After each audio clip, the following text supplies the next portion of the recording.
Hello, Mark. This is Sylvia, and my student number is 28. Now I'm going to read the article from TED. Stephen Wise, chimps have feelings and thoughts. They should also have rights. I'd like to have you look at this pencil. It's a thing. It's a legal thing. And so are books you might have or the cars you own. They are all legal things. The great apes that you're seeing behind me, they too are legal things. Now, I can't do that to a legal thing. I can do whatever I want to, my book or my car. These great apes you'll see. The photographs are taken by a man named James Mollison, who wrote a book called James and Other Apes.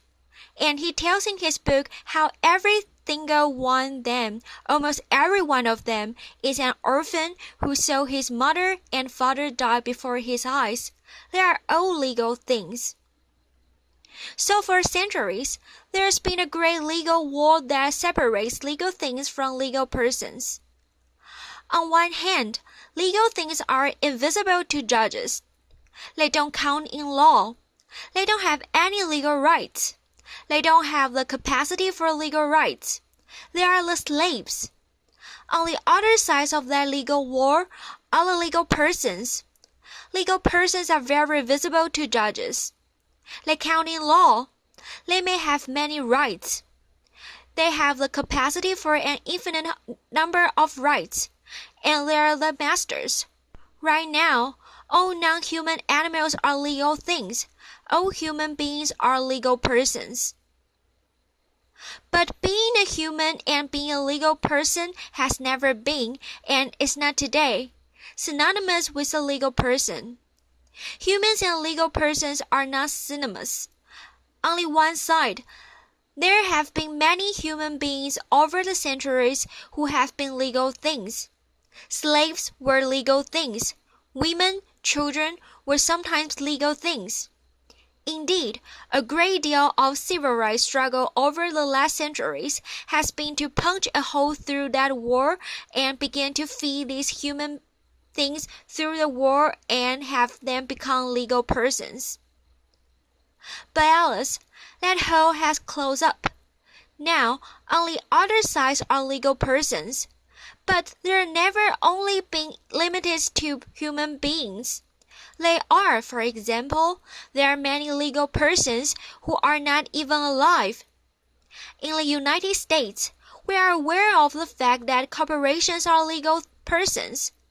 In pre-independence India, a court held that a Hindu idol was a legal person, that a mosque was a legal person. In 2000, the India Supreme Court held that the holy book of the Sikh region was a real person. And in 2012, just recently, there was a treaty between the indigenous people of New Zealand and the Crown, in which it was agreed that river was a legal person who owned its own riverbed. Now, I read Peter Singer's book in 1980s. When I had a full head of lush brown hair, and indeed I was moved by it, because I had become a lawyer, because I wanted to speak for the voiceless, define the defenseless, and I'd never realized how voiceless and defenseless the trillions, billions of non-human animals are. And I began to work as an animal protection lawyer. And by 1985, I realized that I was trying to accomplish something that was literally impossible. The reason being that all of my clients, all the animals whose interest I was trying to defend, were legal things. They were invisible.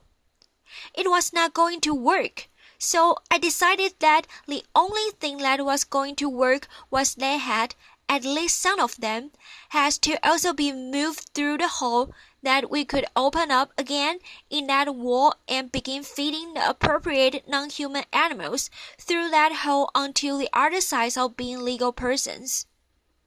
Now, at that time, there was very little known about or spoken about truly animal rights, about the idea of having legal personhood or legal rights for non-human animals. and I knew it was going to take a long time. And so, in 1985, I figured that it would take about 30 years before we'd be able to even begin to strategic litigation, long-term campaign, in order to be able to punch another hole through that wall. It turned out that I was pessimistic, that it only took 28. So what we had to do in order to begin was not only to write the review articles and teach classes, write books, but we had to then begin to get down to the nuts and bolts of how you litigate that kind of case.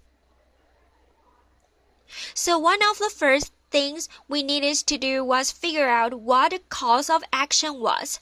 A legal cause of action, and a legal cause of action is a vehicle that lawyers use to put their arguments in front of courts. It turns out there's a very interesting case that had occurred almost 250 years ago in London called Somerset versus Stewart, whereby a black slave had used the legal system and had moved from a legal thing to a legal person. I was so interested in it that I eventually wrote an entire book about it. James Somerset was an 80-year-old boy when he was kidnapped from West Africa.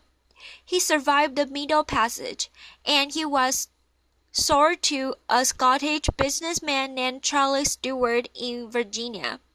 Now, 20 years later, Stewart brought James Somerset to London, and after he got there, James decided he was going to escape.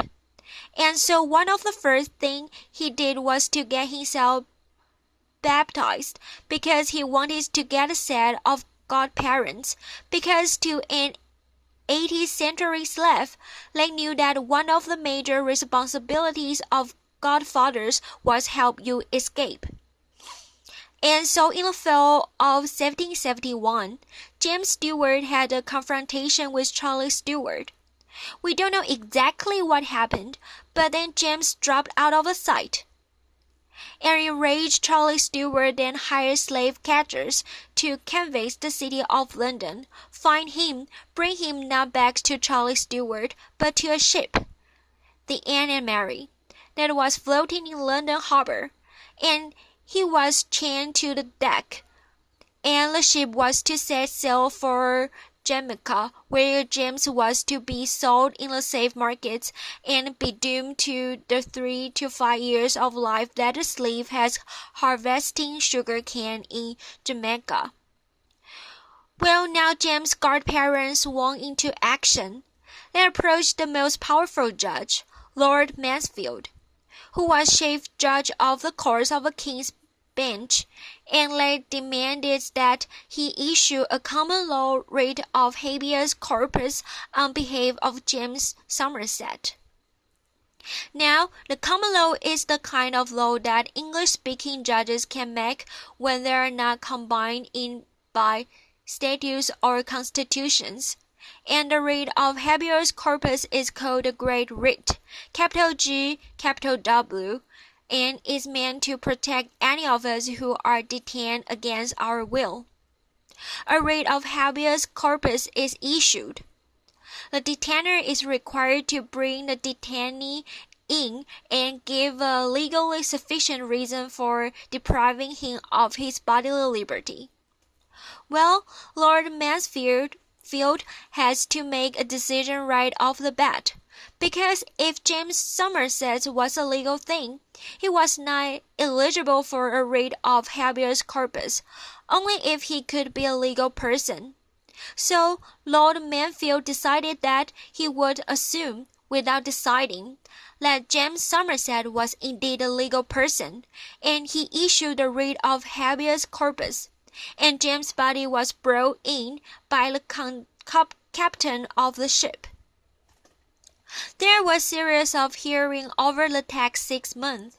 On June 22, 1772, Lord Mansfield said that slavery was so obvious, and he used the word odious, that the common law would not support it, and he ordered James free. At that moment, James Somerset underwent a legal transubstantiation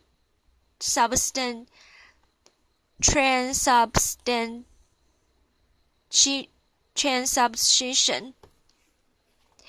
The free man who worked out of the courtroom looked exactly like the slave who had walked in, but as far as the law was concerned, they had nothing whatsoever in common. The next thing we did is that the Now Human Rights Project, which I founded, then began to look at what kinds of values and principles do we want to put before the judges. What values and principles did they imbibe with their mother's milk? Were they taught in law school? Do they use every day? Do they believe with all their hearts? And we choose liberty and equality. Now, liberty rights is the kind of right to which you're entitled because of how you're put together, and fundamental liberty rights protects a fundamental interest. And the supreme interest in the common law are the rights to autonomy and self-determination. So they are so powerful that in a common law country, if you go to hospital and you refuse life-saving medical treatment, a judge will not order it forced upon you, because you will respect your self-determination and your autonomy. Now, an equality right is the kind of right to which you're entitled because you resemble someone else in a relevant way. And there's a relevant way. So if you are that, then because they have the rights, you are like them, you are entitled to the right. Now, courts have the legislators draw lines all the time. Some are included, some are excluded. But you have to. At the bare minimum you must. That line has to be responsible means to a legitimate end. The Non-Human Rights Project argues that drawing the line in order to enslave an autonomous and self-determining being, like you're seeing behind me, that's a violation of equality. We then searched through 80 jurisdictions. It took us 7 years to find the jurisdiction where we wanted to begin filing our first suit. We chose the state of New York. Then we decided upon our plaintiffs are going to be.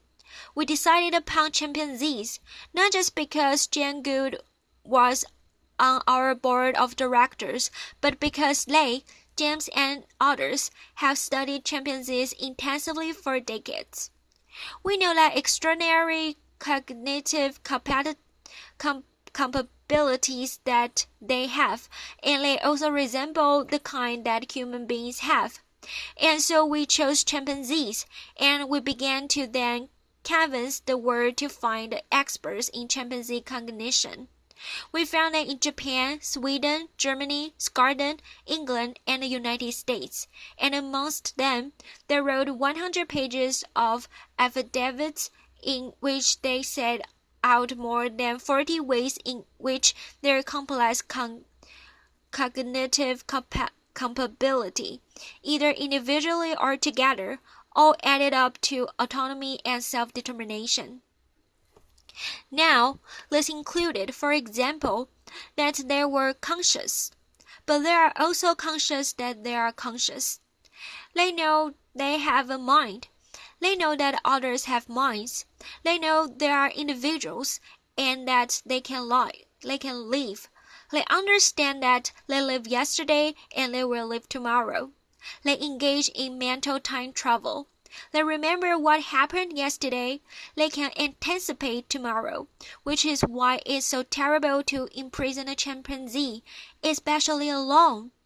It's a thing that we do to our worst criminals, and we do that to chimpanzees without even thinking about it. They have some kinds of moral capacity. When they play economic games with human beings, they are spontaneously make fair offers, even when they are not required to do so. They are numerate. They understand numbers. They can do some simple math. They can engage in language, or to stay out of the language wars. They are involved in intentional and referential communication in which they pay attention to the attitudes of those whom they are speaking. They have culture. They have a material culture, a social culture. They have a symbolic culture. Scientists in Thai forests in the Ivory Coast found chimpanzees who were using these rocks to smash upon the incredibly hard hulls of nuts.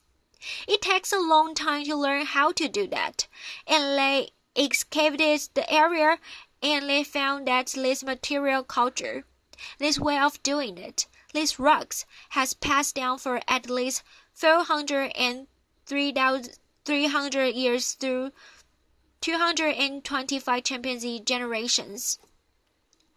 So now we needed to find our chimpanzee. First, we found 2 of them in the state of New York. Both of them were died before we could even get our suit filled. Then we found Tommy. Tommy is a chimpanzee. You see him behind me. Tommy was a chimpanzee. We found him in that cage. We found him in a small room that was filled with cages in a larger warehouse structure on the used trailer lot in central New York. We found Kiko, who is particularly deaf.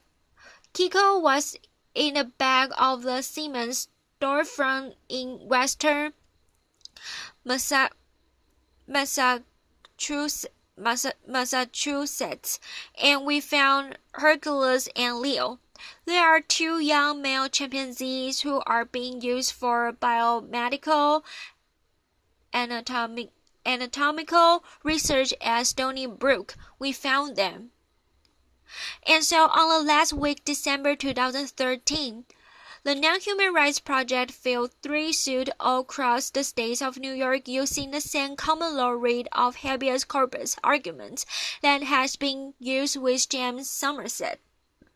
And we demanded that the judges issue this common law writ of habeas corpus. We wanted the chimpanzee out, and we wanted them brought to save the chimps, a tremendous chimpanzee sanctuary in South Florida, which involves an artificial lake with 12 or 13 islands. There are 2 or 3 acres where 2,000 chimpanzees live on each of them. And these chimpanzees will then live the life of a chimpanzee with other chimpanzees in environments that was as close to Africa as possible. Now, all these cases are still going on. We have not yet run into our Lord Mansfield. We shall. This is a long-term strategic litigation campaign. We shall. And to quote Winston Churchill, the way we view our cases is that they are not the end.